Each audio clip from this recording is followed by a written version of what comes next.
Hello everyone, welcome to my YouTube channel. I am here your Kinjal ma'am. हम यहाँ पर अर्थशास्त्र विषय पढ़ रहे हैं। इसके पहले दो वीडियो बना चुकी हूँ मैं इसके पहले चैप्टर के। ये इस चैनल का तीसरा वीडियो है, तो आप इस वीडियो को आपके दोस्तों के साथ शेयर कीजिए। ये चैनल स्पेशली हिंदी मीडियम के बच्चों के लिए शुरू किया गया है। तो जिन बच्चों के पास अभी किताबें उपलब्ध नहीं हैं वो बच्चे इस वीडियो को देखें, और इसमें जो पॉइंट मैं बता रही हूँ, जो दिखा रही हूँ, वो आप एक नोटबुक बनाइए और उसमें नोट डाउन करते रहिए। इसके अलावा एक व्हाट्सएप ग्रुप भी चालू किया है मैंने, तो जिन बच्चों को व्हाट्सएप ग्रुप में ऐड होना है वो कमेंट में लिख सकते हैं, तो आपको व्हाट्सएप ग्रुप में ऐड कर दिया जाएगा, जिससे आपको अगर कोई क्वेरी है तो आप पूछ सकते हो। तो अब आगे बढ़ते हैं, हमारा नया प्रश्न चालू करते हैं आज का। तो आज का जो हमारा प्रश्न है वो प्रश्न ये है कि स्तंभ आकृति बनाते समय किन बातों का ध्यान रखना चाहिए। ठीक है, इसके पहले का जो प्रश्न था वो ऐसा प्रश्न था, आलेख या आकृति बनाते समय किन बातों का ध्यान रखना है। आलेख या आकृति, ठीक है। अब ये जो प्रश्न है वो है स्तंभ आकृति बनाते समय किन बातों का ध्यान रखना है। तो यहाँ पर इसकी 5 बातें हैं, जो 5 बातों का हमको ध्यान रखना है। तो इसके उत्तर की तरफ जाने से पहले आपको मैं बता दूं एक बार कि ये स्तंभ आकृति जो है वो कैसी होती है। ठीक है, ये जो स्तंभ आकृति है ये 5 नंबर में ग्राफ में आ सकती है, सेक्शन ई में, जैसा मैंने कहा था पहले वीडियो में। तो ये जो स्तंभ आकृति है वो देखने में कैसे होती है, तो ये मैं आपको आपकी टेक्स्ट बुक में से दिखा रही हूँ। ये जो आकृति है ये सरल स्तंभ आकृति है, मतलब स्तंभ आकृति बोलेंगे इसको। और ये उदाहरण दिया है, मतलब ये डेटा दिया है, ये जानकारी दी है। इस जानकारी का उपयोग करके हमको ये स्तंभ आकृति बनानी है। अब जब मैंने आकृति या आलेख बनाते समय जो बातें ध्यान रखनी है वो वाला प्रश्न पढ़ाया था, जिसमें पहला पॉइंट था प्रकार की पसंदगी। तो मैंने कहा था जब एक ही जानकारी दी हो या एक समान जानकारी दी हो तब हम स्तंभाकृति बनाते हैं। तो आप यहाँ पे देख सकते हो कि ये मास दिया हुआ है, मतलब महीने दिए हैं, जनवरी, फरवरी, मार्च, अप्रैल, और उस महीने में कितना विक्रय हुआ इकाइयों में वो जानकारी दी है। ठीक है, मतलब एक ही जानकारी है। अगर जैसे यहाँ विक्रय दिया है तो यहाँ पर खरीदी भी दे दे, एक कॉलम और बना दे, मतलब वो डबल जानकारी हो गई। ठीक है, तो उसके लिए स्तंभाकृति नहीं बनती है, उसके लिए विभाजित स्तंभाकृति बनती है। तो यहाँ पे ये सिंगल इन्फॉर्मेशन है, इसीलिए हम सरल स्तंभाकृति में जाएंगे। तो अब यहाँ पे जो हम आज प्रश्न पढ़ने जा रहे हैं वो प्रश्न ये है कि ये जो स्तंभाकृति हमने बनाई है उसको बनाते समय किन बातों का हमको ध्यान रखना चाहिए। तो देखते हैं, पहली बात जो लिखी है वो है प्रत्येक स्तंभ की चौड़ाई एक समान होनी चाहिए।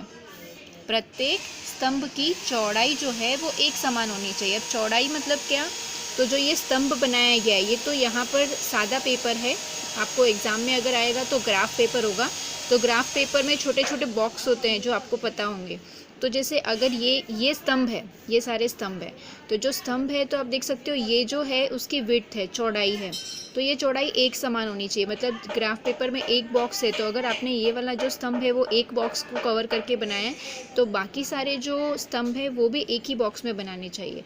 अगर 2 बॉक्स लेकर बनाया है तो सबको 2 बॉक्स में बनाइए। ठीक है, मतलब ये चौड़ाई जो है वो एक समान होना चाहिए, एक पतला एक मोटा, एक बॉक्स में, दूसरा 2 बॉक्स में, ऐसा नहीं बनाना है। ठीक है, फिर दूसरा जो है ध्यान रखने वाली बातें वो है प्रत्येक स्तंभ की लंबाई और ऊंचाई मूल्य के अनुरूप होनी चाहिए। क्या, पहले चौड़ाई की बात कर ली, अब बोल रहे हैं लंबाई और ऊंचाई मूल्य के अनुरूप होनी चाहिए। ठीक है, तो यहाँ पे जो मूल्य की बात की है वो मूल्य ये है। ठीक है, ये जो मास है, ये जो जानकारी है वो हमने एक्स अक्ष पे रखी है, और जो ये विक्रय है इकाई में उसको हमने वाई अक्ष पे रखा है। ठीक है, ये एक्स अक्ष और ये हमारा वाई अक्ष है, तो ये मूल्य है।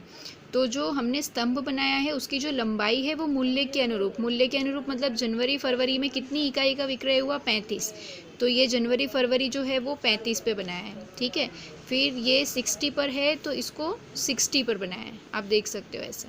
ठीक है, तो ये जो लंबाई है, ऊंचाई है, जो वो मूल्य के अनुरूप होनी चाहिए, जिसका जिस तरह से मूल्य है उस तरह से बनाना है हमको। फिर जो तीसरा है वो प्रत्येक स्तंभ के बीच की दूरी आकृति में समान होनी चाहिए। स्तंभ के बीच की दूरी स्तंभ के बीच की दूरी मतलब ये सारे स्तंभ आप देख सकते हो, तो इसके बीच में जो ये गैप है वो एक समान होना चाहिए। ठीक है, वापस ये सादा पेपर है, ग्राफ पेपर होगा तो उसमें आपको बॉक्सेस होंगे, तो एक बॉक्स में ये बना दिया, फिर एक बॉक्स अगर यहाँ पर आप छोड़ रहे हो तो ये सबके बाद में आपको एक बॉक्स छोड़ना है। ठीक है, यानी जो डिफरेंस है ये बीच का जो वो एक जैसा होना चाहिए, कम ज़्यादा नहीं होना चाहिए। यहाँ से भी सेम डिफरेंस, यहाँ से भी सेम डिफरेंस, यानी दोनों का जो अंतर है वो एक जैसा होना चाहिए। फिर ये प्रत्येक स्तंभ सामान्य रूप से कौन से अक्ष पर, एक्स अक्ष पर बनाया जाता है। ठीक है, यानी जो स्तंभ है वो नॉर्मली, इसके पहले भी अगर इस तरह का ग्राफ देखा होगा कहीं पे, तो नॉर्मली ऐसा बनता है, मतलब जो स्तंभ है वो एक्स अक्ष पर बनता है, ऐसे वाई अक्ष पर आड़ा स्तंभ नहीं बनता है। ठीक है, यानी एक्स अक्ष पर हमको ऐसा सीधा ही बनाना होता है, तो सामान्य रूप से यही बनता है। पर अब टेक्नोलॉजी आ गई है, तो जो कंप्यूटर में हम ग्राफ बनाते हैं कंप्यूटर टेक्नोलॉजी का यूज़ करके, तो उसमें अभी जो नए ग्राफ आए हैं वो वाई अक्ष पर भी बनते हैं। पर हमको हमारी टेक्स्ट बुक के हिसाब से याद रखना है कि हमारी टेक्स्ट बुक में वाई अक्ष पर नहीं बनाया गया है ग्राफ, वो सारा जो स्तंभ है वो एक्स अक्ष पर ही बनाया गया है। फिर जो है पांचवा, प्रत्येक ऊर्ध्व स्तंभ दी गई जानकारी के क्रम में बनाया जाता है। ठीक है, ऊर्ध्व स्तंभ मतलब ये दी गई जानकारी के क्रम में। क्रम मतलब क्या, पहला जो महीना है वो जनवरी फरवरी है, फिर मई जून है, फिर लास्ट में नवंबर दिसंबर है, तो इसको इसी क्रम में लिखना है। आप आपके हिसाब से ये क्रम नहीं बदल सकते, तो आप ये जब क्रम में लिखेंगे तो जो उसकी जानकारी है वो भी क्रम में आएगी। ठीक है, तो बस वही ध्यान रखना है कि जितने भी ऊर्ध्व स्तंभ हैं वो क्रम में बनाने हैं, जानकारी जैसी दी है वैसे ही बनाना है। फिर आप इसको सोचो कि आप इसको चढ़ते क्रम में अरेंज कर दो या उतरते क्रम में अरेंज करके इस तरह से बनाओ, तो वैसा आप नहीं बना सकते हो। जैसी जानकारी है उसी क्रम में हमको बना देना है। ठीक है, तो इस तरह से आपने स्तंभाकृति देख ली, और स्तंभाकृति को बनाते समय किन बातों का हमें ध्यान रखना चाहिए वो भी आपने पढ़ लिया। 5 बातें हैं जिन बातों का हमको ध्यान रखना है। अब बढ़ते हैं नए प्रश्न की तरफ। नया प्रश्न हमारा है वृत्तांश आकृति। वृत्तांश आकृति एग्ज़ाम में ग्राफ में नहीं आती है, इसकी परिभाषा या इसका सूत्र आता है, इसलिए सिर्फ मैंने उतना ही यहाँ पे लिखा है। वृत्तांश आकृति में है कुल जानकारी के उप विभागों को, जो भी जानकारी है उसके उप विभागों को वृत्त के अंश के अनुपात में जब दर्शाया जाता है तो उस आकृति को वृत्तांश आकृति कहते हैं। अब एक बात बता दूं यहाँ पर, जब भी आप इस तरह की कोई भी किसी भी सब्जेक्ट में परिभाषा याद करते हो तो उसको छोटे छोटे भाग में डिवाइड कर दो, 2, 4, 5 टुकड़ों में डिवाइड कर दो और फिर उसको याद करो। जैसे ये याद करना है तो इसको ऐसे टुकड़े करो, कुल जानकारी के उप विभागों को, यहाँ पे ब्रेक कर दो ये सेंटेंस, यानी पहले ये सेंटेंस याद कर दो, कुल जानकारी के उप विभागों को, फिर दूसरा सेंटेंस वृत्त के अंश के अनुपात में, ये दूसरा सेंटेंस हो गया। फिर जब दर्शाया जाता है, ये तीसरा सेंटेंस, तो उस आकृति को वृत्तांश आकृति कहते हैं। जब भी कोई भी सब्जेक्ट में परिभाषा याद करनी है, अच्छे से जल्दी याद करना है, तो ये इसका ट्रिक है, परिभाषा को छोटे छोटे भागों में बांट दो तो जल्दी आपको समझ भी आ जाएगी और याद भी जल्दी हो जाएगी। तो कुल जानकारी के उप विभागों को वृत्त के अंश के अनुपात में जब दर्शाते हैं तो उस आकृति को वृत्तांश आकृति कहते हैं। फिर ये इसका सूत्र है जो हमको पूछा जाता है एग्ज़ाम में, और जब वृत्तांश आकृति जब बनाई जाती है, आपके तो कोर्स में नहीं है पर ये 11वीं में स्टैटिस्टिक्स में था, तो जब भी इसको बनाना होता है तो जो जानकारी होती है उसको 360 के हिसाब से मूल्य ज्ञात करके अंश में बदला जाता है। तो उसका सूत्र है संबंधित मूल्य बटे में कुल मूल्य गुणे में 360। ठीक है, ये जो परिभाषा है वो आपको याद रखनी है, इसका सूत्र भी याद रखना है। इसका ग्राफ जो है वो एग्ज़ाम में नहीं आता है। ठीक है, तो ये परिभाषा यहाँ पर ख़त्म हो गई। बढ़ते हैं नए प्रश्न। ये नया प्रश्न है, अध्ययन करने में कंप्यूटर का उपयोग। ठीक है, यहाँ पर टेक्नोलॉजी की बात कर रहे हैं थोड़ा। तो अध्ययन करना मतलब पढ़ना, इकोनॉमिक्स पढ़ो या कोई भी सब्जेक्ट पढ़ो, उसमें कंप्यूटर का उपयोग कैसे होता है, क्या किस तरह से हम कंप्यूटर का उपयोग करते हैं, ये प्रश्न है। ये प्रश्न 2 नंबर में आता है परीक्षा में। तो पहला जो उसका उपयोग है कंप्यूटर का, ये प्रश्न नॉर्मली आप अगर यहाँ नहीं पढ़ो तो भी कुछ ना कुछ 1 या 2 पॉइंट आप आपके हिसाब से सोच के भी लिख सकते हो, पर यहाँ पर कुछ पॉइंट दिए हैं वो याद रहे तो अच्छी बात है। तो पहला जो उपयोग है वो ये है कि उच्च अभ्यास के लिए असंख्य सामग्री को सुरक्षित रखने के लिए कंप्यूटर उपयोगी है। उच्च अभ्यास मतलब आगे की जो कॉलेज लेवल की या आगे की जो पढ़ाइयाँ होती हैं उसके कि में जब हम पढ़ते हैं तो उसमें काफ़ी सारे डेटा जो होते हैं वो हमको सेव करना होता है, काफ़ी सारी जानकारियाँ हमको सुरक्षित रखनी होती हैं, तो हम उसको नोटबुक में संभाल कर काफ़ी दिनों तक नहीं रख सकते हैं। तो ऐसी स्थिति में कंप्यूटर हमारे लिए उपयोगी होता है कि हम सारी जानकारियों को उसमें सेव करके रखें। दूसरा, अध्ययन सामग्री को हार्ड डिस्क या पेन ड्राइव में रखकर कहीं भी आसानी से ले जाया जा सकता है। अब जैसे उच्च अभ्यास के लिए हम कुछ भी पढ़ रहे हैं, आप उच्च अभ्यास नहीं, आप आपकी 12वीं की बात कर लो, 10वीं की बात कर लो, स्कूल लेवल की भी शिक्षा की बात कर लो, तो अगर हमने नोटबुक बनाई है तो हमको कहीं और जाना है तो सब नोटबुक हमको उठा कर लेकर जाना पड़ेगा, सब प्लस ध्यान रखना पड़ेगा कहीं फट ना जाए, कहीं कुछ प्रॉब्लम ना हो जाए।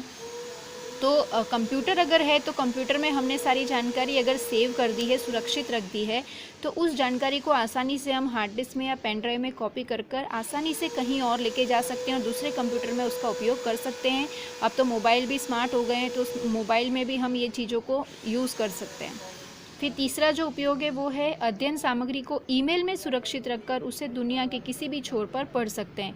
यानी आपके पास जो डेटा है आपको किसी के साथ शेयर करना है, किसी और को भी उसका लाभ देना है, तो आप उसको ईमेल द्वारा भेज सकते हैं, या तो फिर ईमेल में भी आप गूगल में जो सर्विस है उसके अंदर सेव रख सकते हैं। यानी आपकी पेन ड्राइव अगर कभी खो जाती है, कभी उसमें प्रॉब्लम हो जाती है, तो आपके ईमेल अकाउंट में वो डेटा स्टोर रहेगा।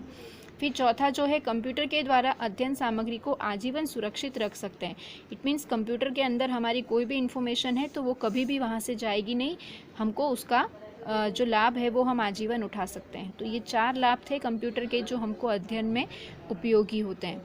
तो आज जो है, आज 3 ही प्रश्न मैं इसमें ऐड कर रही हूँ। 2 प्रश्न बड़े हैं और एक परिभाषा है, और ये तीनों प्रश्न जो हैं वो 2 मार्क्स में आते हैं, सेक्शन सी में आते हैं। तो ये जो उत्तर है वो आप आपकी नोटबुक में लिख लीजिए और इसको आज का दिन जो है आज इसको याद कर लीजिए। फिर कल हम नया प्रश्न पढ़ेंगे। और सब लोग इस वीडियो को शेयर करो और घर पर बैठकर पढ़िए इसे। Take care everyone, bye bye.